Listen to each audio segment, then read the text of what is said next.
এখন মিডল ইস্টে যে কনফ্লিক্ট চলতেছে, এটার মধ্যে অনেকের মনের মধ্যে এটা প্রশ্ন থাকতে পারে যে যদি স্ট্রেইট অফ হরমুজ দিয়ে 20% তেলের পরিবহন কন্ট্রোল হয় বা এক্সপোর্ট কন্ট্রোল হয়, তাহলে দুনিয়াতে তেলের প্রাইস এত কেমনে বাড়লো? 20% বাড়ার কথা, তো এত কেমনে বাড়লো? তারপরে আবার যদি 20%-এ ঝামেলা হয়, তাহলে দুনিয়ার এত দেশে তেলের ঝামেলা কেমনে দেখা দিল?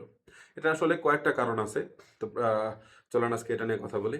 তো প্রথম কারণ যেটা, সেটা হচ্ছে আপনার 20% in and of itself is a big number. 20%টাই অনেক বড় একটা নাম্বার। এখন সারা দুনিয়ার ডেইলি অয়েল কনজাম্পশন রেট হচ্ছে 105 মিলিয়ন ব্যারেল। তো 105 মিলিয়ন ব্যারেলের ডেইলি কনজাম্পশনের মধ্যে যদি আপনি 20 মিলিয়ন সরাই দেন, তাহলে তো এমন হয়ে গেল যে 5টা গাড়ির মধ্যে একটা গাড়ি বন্ধ হয়ে যাওয়া, 5টা ম্যানুফ্যাকচারিং প্ল্যান্টের ভিতরে একটা বন্ধ হয়ে যাওয়া। এটা তো অনেক বড় একটা নাম্বার। এটাই সবচাইতে বড় কারণ যদিও।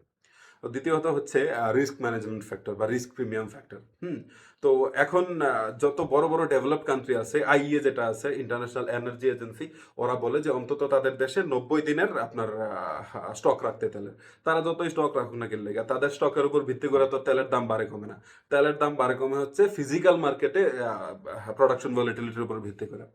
তো এখন এই যুদ্ধ শুরু হওয়ার পর থেকে ইরান, আমেরিকার, ইসরায়েল ইরানের বড় বড় অয়েল ফিল্ডের উপরে, অয়েল ইনফ্রাস্ট্রাকচারের উপরে আক্রমণ করছে। পাল্টা ইরান আবার গালফের অনেক অয়েল ইনফ্রাস্ট্রাকচার, তারপরে রাস লাফান গ্যাস ফিল্ড, এগুলোর উপরে আক্রমণ করছে। তো এই যে এত যুদ্ধ হইলো, যুদ্ধের ভিতরে তাদের মধ্যে তাদের অয়েল ইনফ্রাস্ট্রাকচার গুলোর ক্ষয়ক্ষতি হইলো। তো এগুলা তো আলটিমেটলি ফিউচারে অয়েল প্রোডাকশন ডাউন করে দিল। মানে আগামী তো তারা এত পরিমাণ তেল প্রডিউস করতে পারবে না, বা ওই প্রোডাকশন লেভেলে যাইতে তাদের আরো সময়ও লাগবে। তো এই সবের উপর ভিত্তি করে তেলের প্রাইস কমে বাড়ে। তারপর গ্লোবাল যে তেলের প্রাইসের বেঞ্চমার্ক, সেটা হচ্ছে আপনার ব্রেন্ট ক্রুড। ব্রেন্ট ক্রুড হচ্ছে আপনার নর্থ সিতে কিছু অয়েল রিগের সমষ্টি। ধরা হয় যে ওগুলা দুনিয়াতে সবচাইতে লাইটেস্ট, সবচাইতে সুইটেস্ট ক্রুড প্রডিউস করে। তো ওই ওদের ব্র্যান্ড ক্রুডের উপর ভিত্তি করে সারা দুনিয়ার তেলের প্রাইস কমে বাড়ে। ওদের এই ব্র্যান্ড ক্রুডের প্রাইস যদি বাড়ে, তেলের প্রাইসও বাড়ে। তো যুদ্ধের শুরুতে ব্র্যান্ড ক্রুডের প্রাইস ছিল $65 পার ব্যারেল, এখন ব্র্যান্ড ক্রুডের প্রাইস হয়েছে $114 পার ব্যারেল। হ্যাঁ, তো এটা হচ্ছে আপনার রিস্ক প্রিমিয়াম ফ্যাক্টর বা রিস্ক, হ্যাঁ, রিস্ক প্রিমিয়াম ফ্যাক্টর। তারপরে তৃতীয়ত হচ্ছে আপনার অয়েল কোম্পানিগুলোর প্রাইস গাউজিং। তো 2022 সালে যখন এনার্জি ক্রাইসিস হয়, তখন আমেরিকাতে তেলের দাম পৌঁছায় গেছিল প্রায় $6 পার গ্যালনে। তো সাধারণ মানুষের কাছে তেল নাই, তবে বড় বড় কোম্পানি যেগুলো আছে, তারপরে ওই যেগুলো আপনার এক্সন মোবিল, তারপরে হচ্ছে আপনার শেভরন, তারপরে হচ্ছে আপনার ফিলিপ, এদের ম্যাসিভ পরিমাণে প্রফিট হয়েছে। মানে গত 5 বছরের ভিতরে 2022 সালে সবচাইতে বড় প্রফিট। তো মানুষের কাছে তেল নাই, মানুষ হাঁসফাঁস করতেছে, ওদের তেলের এত প্রফিট কেমনে পারে? তো এই যে ওই গ্লোবাল মার্কেটের যে ভলিটিলিটির উপর ভিত্তি করে ওইটার স্মোক স্ক্রিন দেখাইয়া প্রাইস তারা ব্যাকগ্রাউন্ডের থেকে বাড়ায় দেয়। এখন আমেরিকা হচ্ছে নেট তেল এক্সপোর্টার।